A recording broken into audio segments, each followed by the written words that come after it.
EMFX, we see the Rupiah hitting the lowest since the Asian crisis. Questions again over whether there's contagion. When I look at Argentina and see the fact that it's hiked rates to the highest in the world, and then you look at Indonesia, where the central bank has raised rates 4 times since May, you start to ask the question, is hiking rates actually the answer to stop these losses in EMFX? Yeah, and that's a very good question, Nira, because we've seen Argentina do it, as you point out, Indonesia do it, and even Turkey try to do it. And, you know, it really is kind of a question of markets testing central banks and testing how far they're willing to go to protect their economies and their currencies. But then also there's this combination of other fundamental issues, for instance, in Argentina and Turkey, the extent of which not really what you're seeing in a country like Indonesia, where growth is still good. You know, the economy is developing. It has a young population that has a lot of potential to fuel that growth for years on end. And so when you take into account all those other fundamentals, apart from the fact that their central banks have done very similar things, then that's where you can start to see, okay, maybe there's a way for these currencies to diverge from each other as this all plays out. Henrietta, let's get your thoughts on this. I've got a chart here, or a function here on the Bloomberg. This is WCRS, emerging markets year to date, and you see some of those poster children for the emerging market crisis very clearly at the bottom there. Argentinian peso, Turkish lira, Brazilian real, the rand in there as well. I was drawn to something you said in your notes ahead of our conversation, which I thought was really interesting, and that is that investors are still, in emerging markets, still in the mood that things could still get cheaper tomorrow. To Kristine's point, though, surely there is differentiation within that statement, though. I mean, it could get cheaper in some places and less so others. Yeah. I think you've got a variety of fundamentals on the emerging market side, and not all countries are in the same situation. What we've seen is the weakest shoes drop.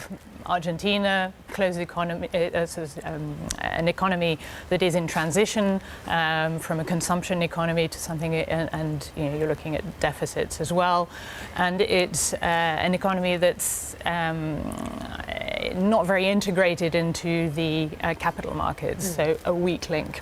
If you look at Turkey, there, for me, it's a slightly different situation, equally very specific to Turkey. Again, you've got deficits, but also you've got a political situation which is difficult, with Erdogan concentrating power around himself, and question marks about the independence of the central banks, to your point about the markets testing. So I agree, if you look at Argentina, Turkey, you know, they are, in a way, idiosyncratic stories in their own right. However, we are in an environment which is a bit more difficult than it has been in recent years for emerging markets because of the strength of the dollar and because of US rising rates. So. Kristine, is this as simple as investors just shying away from economies with current account deficits? Because Indonesia has that, similar to Turkey.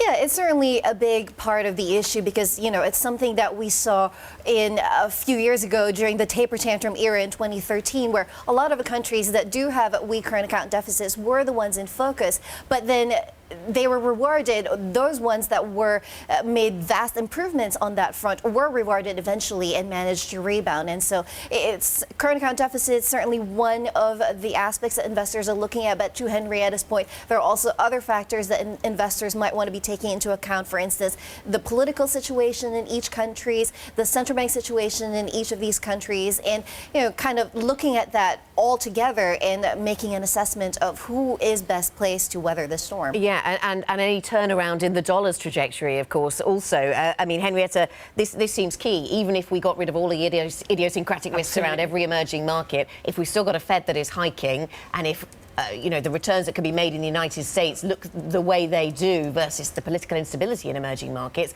does little change. Correct. I do think you need to see a change in the trajectory of the dollar to really become more confident about emerging markets. And you have to realize also in the background, you've got the trade discussions, and you've got the trade discussions with China. And are we going to see that change in the direction of the dollar? Because it's been a little weaker over recent days. It's been a little weaker. There it sort of turned yesterday. You need, last year, if you looked at growth, it was all about synchronized growth across the world. Emerging markets, Europe, the US. Here you've had a bit of a divergence over the course of 2018, and that for me has been, you know, one of the drivers for the strength of the dollar. Henrietta, this chart that I showed at the top of the show basically shows the yield spread of EM dollar bonds going above the 5-year average. Is this an opportunity? Are you compensated enough for the risk? From my perspective, and for the types of portfolios that I run, I'd like to see a bit more of a turnaround before jumping in. But yes, of course, these valuations are starting to look interesting, and people are going to start looking at edging in. But for me, you need a bit of a turnaround, a bit more color on the dollar and trade as well.